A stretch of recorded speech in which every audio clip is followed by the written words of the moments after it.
Subscribe to the Light Sport and Ultralight Flyer web video magazine with hundreds and hundreds of videos now online, including airshow coverage, Rotax engine tech tips, Rotax 377, 447, 503, 532, and 582 engine rebuilding videos, each 2 hours in length, propeller maintenance, advisories and repairs, VRS parachute saves, Bing carb updates, and much, much more.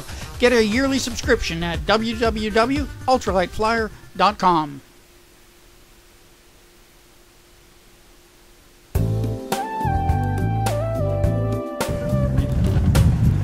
So, Daniel, now we got something that's more in my line, something I can afford.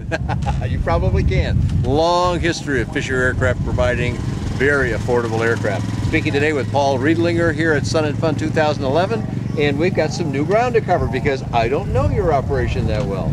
I was up to North Dakota and visited the factory when it was located there. Where are you at today, and what's going on a little bit? Well, we moved the factory to Toronto, Canada. Canada. About 2.5 years ago, and everything's back up in production. So we have, our kits are available as plans only, but you can also buy full airframe kits, partial kits, and quick build kits for all our aircraft. And we're still using a lot of wood parts, are we? They're all 100% wood. It's Sitka spruce, northern white pine, and aircraft grade plywood. So that's why you moved to Canada, so you can get a lot of that kind of wood? We get our pine about 2 hours north of the factory, so yeah. Cut down a tree, make an airplane. Is that how it works? Pretty much. I love it. This one we're looking at here is the FP202, which can be built as a legal 103 ultralight. I understand this particular one may not be, so that makes it an experimental amateur build. But to know that it's a Part 103 capable airplane is pretty cool for those of us that like that kind of thing. What differences would one have to do to make a Part 103 proper airplane? There are basically three areas that you have to pay close attention to. One is the engine. With the Part 103, you're likely going to use the Herth F33 engine. It's 28 horsepower, weighs only 40 pounds compared to the older Rotax 277, which was a 65-pound engine. You have to pay attention to your interior. You can't have a lazy boy recliner as a seat inside. You're going with your basic panel. You're going to have a real basic airplane. And what engine have you got in this one? This has got a Rotax 503. This is a 503, so yep. It's probably not a lot more weight than the 254. What does this one weigh? This one is just under 300 pounds. Under 300, so you're close. So flying characteristics then would be pretty similar. Yes. Just a little more hoot out of this engine than the Herth F33. Exactly. You're gonna climb speed of a little better than 1,000 feet a minute. Well, when I was up and visited Darlene and Gene up in Fisher, North Dakota, the land of wide open spaces, I'm telling you, they had to be at least 8 different models or something like that. I kind of forgotten. Yeah. How many are you doing today? We have 14 different models. 14 different models. Yeah, ranging from the single-seat ultralights. We have a range of single and 2-seat biplanes as well as 2-seat monoplanes. You're still doing the Dakota Hawk as well, then? Absolutely, I gather. Okay. Bunch of neat airplanes. I've gotten to fly a few of them, I think, over the years, but certainly not all 14. So I guess I got work to do yet. But I'm glad to see that. And we've got another airplane out here that you're showing too. Yep. Shall we go have a look at the Dakota Hawk? Yep.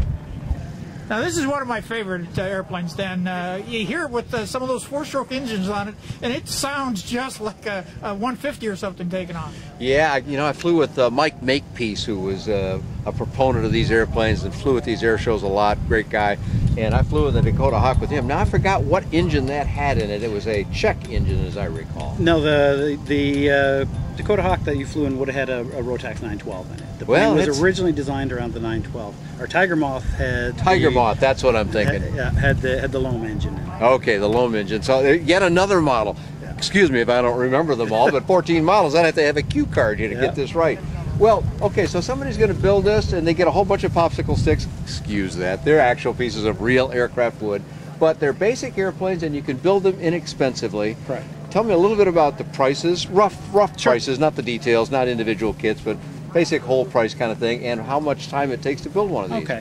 Our kit prices start at $5,400 and go up to, this would be our top of the line, so it'd be $14,900 as the price, and that's a full airframe kit that includes welded aluminum fuel tanks, your wheels, your brakes. It includes the covering material, basically everything you need to finish the aircraft, except your paint, your upholstery, your engine mount, and that's it. And the engine. And the engine. And the engine. Yeah, so, you need that too. If you put it all together, and somebody did all of that, and assuming they have the wherewithal to be efficient about their building, what could they get in the air for, would you guess? Well, this airplane, as it sits right now, has a Continental 85 horsepower in it that's been rebuilt, and as it's sitting right here, it's $24,000. $24,000. ready to, well, not ready to fly, but all the parts you need to be ready to fly, plus how many hours of time? About 750 hours. 750 hours. Yep. And I have seen the plans for this airplane. It's a pretty cool thing because you, as I recall, you build right on the plan. That's right. You take the part and lay it on the plans. You don't sort of match it up and try and put hole A into with screw B or anything like that. You just lay it right on the plans, full size. They're full size, full scale, and you know, that's one of the beauties of it is there's no interpreting of the plans. We have all the details. There's a building manual that comes with it, but also we have all of the hints and cues for you to follow right on the plans. So one truck brings a kit, and another truck brings the rolls and rolls of plans. I'm just kidding about that. They're not that voluminous, but they're pretty big things. About 9 pounds of plans. 9 pounds of plans. So that's a lot of value for $14,000. The number sounds almost absurdly low these days. Can you make any money at that? Yeah, well, yeah. We're right now we're very busy, and it's we are on the lower end of the pricing, but we're there for a reason. Sure. Because being a wood aircraft, you yourself don't need any special tools to put it together, and for us to manufacture the kits, we again don't have any real special tools other than a standard wood shop with CNC machine.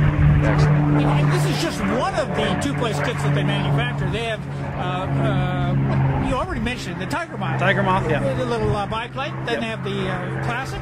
Yep. And then they have the Koala in the two-place as well. So, well, you got 14. How many are single? How many are two?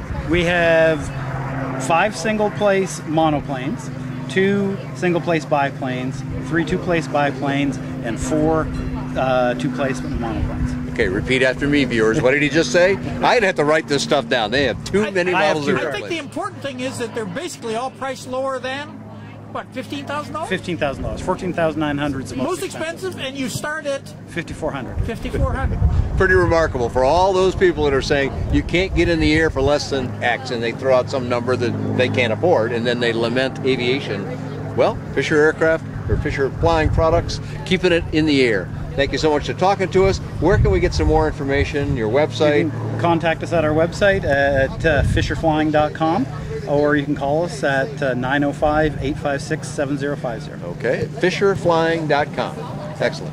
And have you ever flown any of these airplanes, Dan? Well, not all 14 of them, I'll tell you, but I have flown several, and you can find pilot reports on those, for several of them anyway, at bydanjohnson.com or bydanjohnson.com.